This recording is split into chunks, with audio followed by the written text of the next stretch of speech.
আসসালামু আলাইকুম।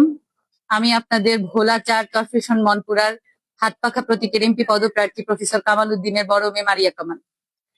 তো আমরা আজকে সকালবেলা পৌরসভা ৬ নং ওয়ার্ডে আমার কিছু মহিলা কর্মীদেরকে নিয়ে দাওয়াতি কাজে নেমেছিলাম সকাল ৯টা বা ৯:৩০-এর দিকে। তখন আমরা প্রায় অনেক আমাদের কাজগুলো ঠিক মতো চালাচ্ছিলাম এবং বাড়ি বাড়ি যেয়ে তাদেরকে দাওয়াতি কাজ চালাচ্ছি। ইতিমধ্যে যখন আমরা পথে নামলাম, আমরা রাস্তায় নামলাম, তখন আমাদেরকে দুটি জামাতের ভাই অকথ্য ভাষায় বিভিন্ন রকমের গালিগালাজ, অকথ্য ভাষায় কথা বলা শুরু করলো এবং তারা আমাদেরকে বাধা প্রদান করলো আমাদের দাওয়াতি কাজে।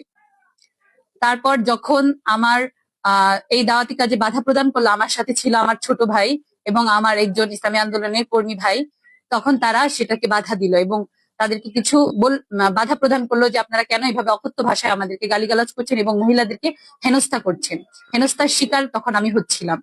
তখন যখন একটু কথা কাটাকাটি হলো, তার মধ্যেই তিনি যে লোকটি ছিল, তার সাথে একটি মুরব্বীও ছিল, যে আমাদেরকে অকথ্য ভাষায় গালিগালাজ করলো, তার নাম ছিল সোহেল। তার সাথে একজন মুরব্বীও ছিল। তারপর তিনি যখন আমার ভাই এবং আমার যে কর্মী ছিল সে যখন বাধা প্রদান করলো, আমি তাদেরকে সেখান থেকে নিয়ে এসেছিলাম তাদের কাছ থেকে, যাতে আর কথা না বাড়ায়। কিন্তু সেই লোক, সোহেল নামে সেই লোক থামলো না। তিনি তার কিছু নেতাকর্মীদেরকে, তাদের কিছু কর্মীদেরকে ফোনের মাধ্যমে ডেকে এনেছিল সেখানে। ইতিমধ্যেই তারা উপস্থিত হয়েছিল। তাদের মধ্যে প্রধান ছিল হচ্ছে আলাউদ্দিন নামের এক লোক। তার সাথে কিছু লোক নিয়ে তিনি হোন্ডা দিয়ে এখানে স্পটে চলে আসলো এবং আমাদেরকে হেনস্থার স্বীকার করলো। ইতিমধ্যে সে আমার কিছু ভিডিও ক্লিপস নেওয়ার চেষ্টা করলো। তখন আমার কর্মী, আমার ভাই, তারা দুইজনই বাধা প্রদান করলো এবং তাদের মধ্যে হাতাহাতি শুরু হয়ে গেল।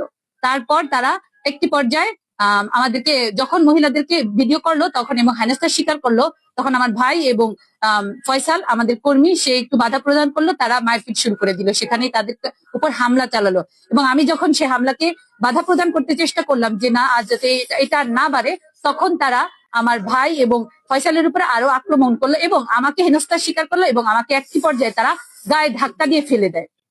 তো আমার প্রশাসনের কাছে একটি আবেদন যে এখন আমরা কি এই বাংলাদেশের এই রাজনীতি চাচ্ছি, বা হচ্ছে আমরা কি এখন আমাদের এই বাংলাদেশ চাচ্ছি যেখানে আমরা স্বাধীন মতো ধর্ম মত নির্বিশেষে আমরা আমাদের প্রচারণা কাজ চালাতে পারবো না?